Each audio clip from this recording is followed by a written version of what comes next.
வணக்கம். இன்றைக்கி நம்ம என்ன பார்க்க போகிறோம் அப்படின்னா, உளுந்தங்கஞ்சி எப்படி செய்கிறதுன்னு தான் பார்க்க போகிறோம். இது ஒரு ஹெல்த்தியான பிரேக்ஃபாஸ்ட்டுங்க. லேடீஸ் மிஸ் பண்ணாமல் வாரத்தில் ஒரு தடவையாச்சும் கண்டிப்பாக செஞ்சு சாப்பிடுங்க. உடம்புக்கு இது அவ்வளோ நல்லது. நீங்கள் மாவு ரெடி பண்ணி வச்சுக்கிட்டீங்க அப்படின்னா, இன்ஸ்டண்ட்டாக நீங்கள் எப்போ வேணாலும் பண்ணிக்கலாம். உளுந்தையும் பச்சரிசியும் வறுத்து மிஷினில் கொடுத்து அரைச்சி வச்சுக்கோங்க. நீங்கள் டக்குன்னு இதை வீட்டில் ரெடி பண்ணிடலாம். வாங்க இப்போ எப்படி செய்கிறதுன்னு பார்க்கலாம். ஃபஸ்ட்டு ஒரு கடாயில் 1 கப் அளவுக்கு கருப்பு உளுந்து சேர்த்துக்கோங்க. 1/4 கப் பச்சரிசி சேர்த்துக்கோங்க. வெள்ளை உளுந்து சேர்க்குறதுனாலும் சேர்க்கலாம், உங்கள் விருப்பம்தான். இதை நல்லா லோ ஃப்ளேமில் அந்த அரிசியோட கலர் மாறி வர்ற வரைக்கும் நம்ம நல்லா வறுத்து எடுத்துக்கணும். நான் இப்போ காட்டுறேன் பாருங்கள். இப்போ அரிசி நல்லா வறுபட்டதுக்கப்புறமா இந்த கலர் வந்துடும். ஸோ இந்த டைமில் அடுப்பை ஆஃப் பண்ணி நல்லா ஆற விட்டுருங்க. ஆறுனதுக்கப்புறமா நீங்கள் இதை ஜாரில் சேர்த்துட்டு விருப்பப்பட்டால் இது கூட சுக்கு ஏலக்காய் சேர்த்து அரைச்சிக்கலாம். இல்லை அப்படின்னா நீங்கள் பவுடராக வச்சுருந்தீங்கன்னா கடைசியாக நீங்கள் சேர்த்துக்கலாம். இப்போ அரைச்ச பவுடரை ஒரு பாத்திரத்தில் கொட்டிக்கோங்க. இது கூடவே நீங்கள் எந்த கப்பில் உளுந்து எடுத்தீங்களோ அந்த கப்பில் 4 கப் அளவு தண்ணி சேர்த்துக்கோங்க. தண்ணி சேர்த்துட்டு விஸ்கை வச்சு நல்லா கைவிடாமல் கிளறி விடுங்க.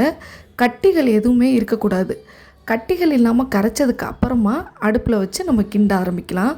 இப்படியே வச்சோம் அப்படின்னா ஒரு மாதிரி கட்டி கட்டியாக அப்படியே திரண்டு அங்கங்கே நிற்கும். ஸோ கரைச்சதுக்கப்புறமா அடுப்பில் வச்சு நல்லா ஹை ஃப்ளேமில் வச்சு கைவிடாமல் கிளறி விட்டுட்டே இருங்க. ஒரு 5 நிமிஷத்துலேயே உங்களுக்கு நல்லா திக்காகி வரும். அந்த ஸ்டேஜில் அடுப்பை நல்லா லோ ஃப்ளேமில் இப்போ மாற்றிடுங்க. இல்லை அப்படின்னா கையிலலாம் தெறிக்க ஆரம்பிக்கும்.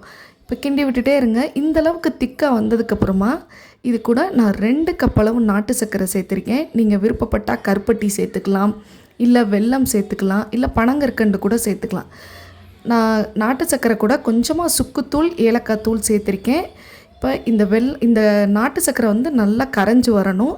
நல்லா கைவிடாமல் கிண்டி விட்டுட்டே இருங்க. கரைய உங்களுக்கு ஒரு மாதிரி திக்காகி வரும். ஸோ திக்காகி வந்த டைமில் நீங்கள் என்ன பண்ணணும் அப்படின்னா, தேங்காய் பால் இருந்தால் 2 கப் அளவுக்கு தேங்காய் பால் சேர்த்துக்கலாம். அப்படி இல்லைன்னா தண்ணி சேர்த்து நல்லா ஒரு 5 நிமிஷம் கொதிக்க விடுங்க. தேங்காய் பால் சேர்த்திங்கன்னா கொதிக்க விடக்கூடாது. சேர்த்தோன்னே அடுப்பை ஆஃப் பண்ணிடணும். பட் தண்ணி சேர்த்தோன்னா ஒரு 5 நிமிஷம் கொதிக்க வைக்கணும். இல்லை அப்படின்னா ஒரு மாதிரி இளைச்ச மாதிரி இருக்கும். நல்லா கொதித்து வந்ததுக்கப்புறமா அடுப்பை ஆஃப் பண்ணிடுங்க. கடைசியாக கொஞ்சமாக தேங்காய் துருவல் சேர்த்து நீங்கள் சர்வ் பண்ணிடலாம். அவ்வளோதாங்க, இந்த உளுந்தங்கஞ்சி ரெடி. கண்டிப்பாக நீங்களும் ட்ரை பண்ணி பாருங்கள். எப்படி இருந்தது அப்படின்ட்டு எனக்கு கீழே மறக்காமல் கமெண்ட் பண்ணுங்கள். இந்த வீடியோ பிடிச்சிருந்தது அப்படின்னா லைக், ஷேர் அண்ட் சப்ஸ்கிரைப் பண்ணிடுங்க. உங்கள் ஃப்ரெண்ட்ஸ்க்கும் ஷேர் பண்ணி விடுங்க. தேங்க்யூ. இன்னொரு வீடியோவில் பார்க்கலாம்.